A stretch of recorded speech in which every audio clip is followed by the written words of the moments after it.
Welcome to another episode of the Village Boy podcast. This is your host, Trez. Before we jump on this topic, I want to thank everybody that has subscribed so far. Thank you for recognizing the work that we're doing, trying to make sure that we get our message across. Today, we're talking about, is it time for America to humble herself, itself, and listen to others, listen to the Europeans, listen to everybody. This whole macho man war hawk isn't really ending well. And I think that Trump has come in and exposed that for the longest time, American policy was doomed to fail. And Trump's role essentially was to expose this so that everyday Americans, the ordinary person on the street, can see for themselves that for their lifetime, for as long as they've been alive, every policy they thought they knew was for them has failed them. This Chinese guy right here is saying some interesting things that I want us to listen here and chime in and try to understand where America has failed and is still failing and what can be done to change that outcome. So let's go ahead and listen to what he has to say. And it's his reaction to the tariffs that Trump had placed on China. Let's go ahead and listen to what he has to say. They rob you blind and you thank them for it. That's a tragedy. That's a scam. That's why I'm saying this right now. Americans, you don't need a tariff. You need a revolution. For decades, your government and oligarchs only ship your job to China, not for diplomacy, not for peace, but to exploit cheap laborers. And in the process, they hollowed out your middle class, crashed your working class, and told you to be proud while they sold your future for profit. I think I've made a lot of videos about this already that the oligarchs and the capitalists, the vultures, they sold the American middle class. They sold Americans out. And anybody that still supports the idea is that we can be a sustainable, efficient country without the revolution that he's talking about. It doesn't have to be a war-related revolution. It has to be an awakened revolution that we want more for ourselves, for our children. I for somebody that has kids, I don't know what it is, what the future holds for my kids, if the jobs are all going to be for the H-1B visa people, if the jobs are all going to be for the Chinese imports and the Singaporean imports. I have to be able to fight to ensure that those top level jobs are also available for my kids. I see the Democrat Party fighting is advocating to strike down a law in Maryland that's forcing children to get into transgender book classes. This is what the Democrat Party prioritizes.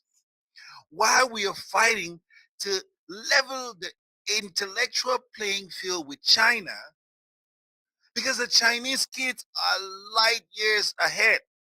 America is ranked 36 in education right now. Why Democrats are focused on reading who's having sex with who and which child wants to play with which gender. The Chinese are living Americans in the dust. The Indians are living Americans in the dust. How can we have one political party so anti-American that does not want to see the progress of American children? A party that focuses on things that are not going to be productive for that particular child. That child needs to know how to read. That child needs to know math. That child needs science. That child needs to have the skills that are going to make them productive. The agenda is not going to be able to buy them a house. The agenda is not going to be able to get them a job that would then afford them the lifestyles that they want. The Democrat Party has lost its bearings and its focus. Now we are listening to a random Chinese guy tell us what we need to do because the Democrat Party keeps insulting our collective intelligence. And yes, China made money, but we used it to build roads, lift millions out of poverty, fund healthcare, raise living standard. We reinvested in our people. And there you have it, my people. China made money when the vultures came to China for cheap labor. China did not take that money and put it in their stock market. They didn't build portfolio stocks. They didn't have gazillionaires, bazillionaires. No, they took the profit and reinvested it in their people, reinvested it in infrastructure, reinvested it in. Have you seen some of the roads in America? You would think that this is some third world backward country.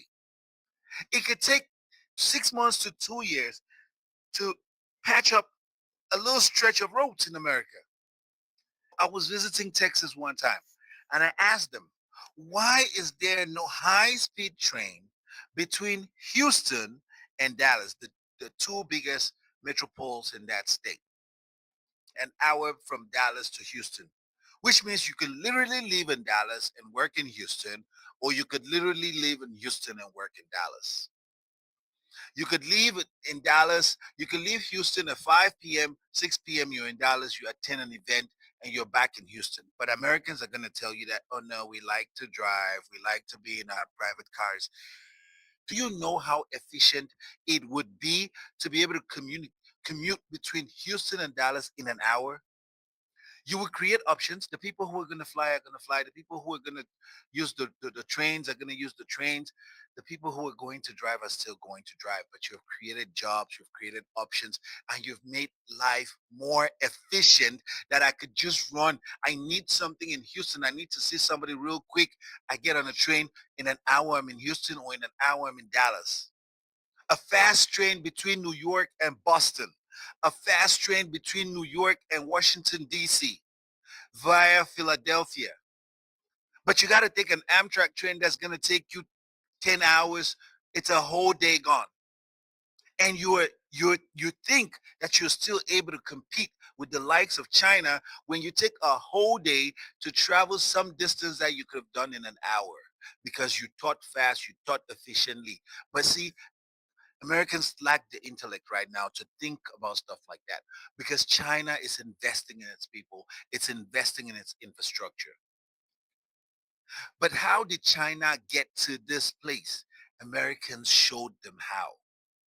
They looked at America and said, we don't want to be like you. Thank you for the knowledge, but we don't want to be like you. We want to be a better version of you. It is in our best interest to look at China right now and say, okay, we know where we went wrong, where we did the mistakes. We got greedy. We didn't prioritize our citizens. We need to learn from you that the most important asset is investing in your citizens, investing in your children. Yes. But if you try to put that high speed rail, they'll tell you $2 trillion. The bottlenecks and legal quagmire that's going to hold you up is going to take 15 to 25 years to clear the courts before you even start the project. And the budget alone would have put trains across the whole of China. We need a revolution. We need to rethink. We need a strategy that works for the American people. Any strategy, any politician that is not talking about Americans, any politician that is not prioritizing the security, the advancement of Americans is an enemy to the American state. Any politician that prioritizes any non-American citizen over an American citizen is an enemy of America. Any politician that stands and says that We are we are loyal to Israel and we prioritize Israel. We love Israel. Israel is a sovereign, independent state, independent of America. It's not a 51st state of America. But if you prioritize their interests over the interests of America, then you are an enemy to America. You can have bilateral trade deals with Israel. You can have relationships with Israel, but you cannot be so for Israel that you almost don't think about Americans anymore.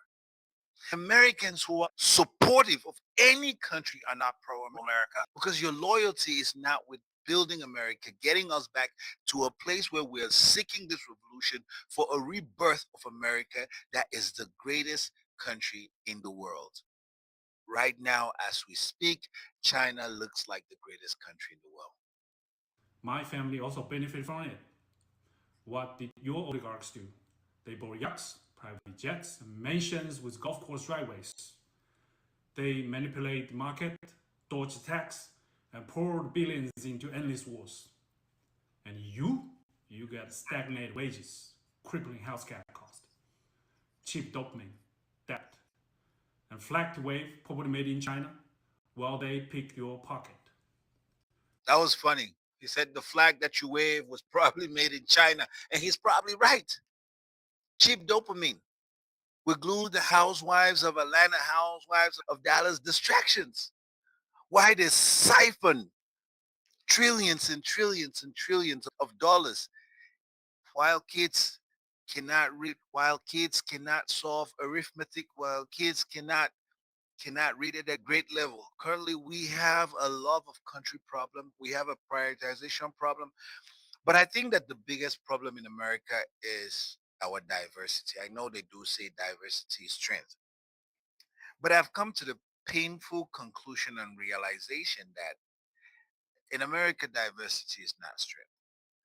If America was a monolith, which means, let me say, everybody here was either black or everybody was either white or everybody was Hispanic or Asian, they would have said there are poor whites, poor Asians, in that group.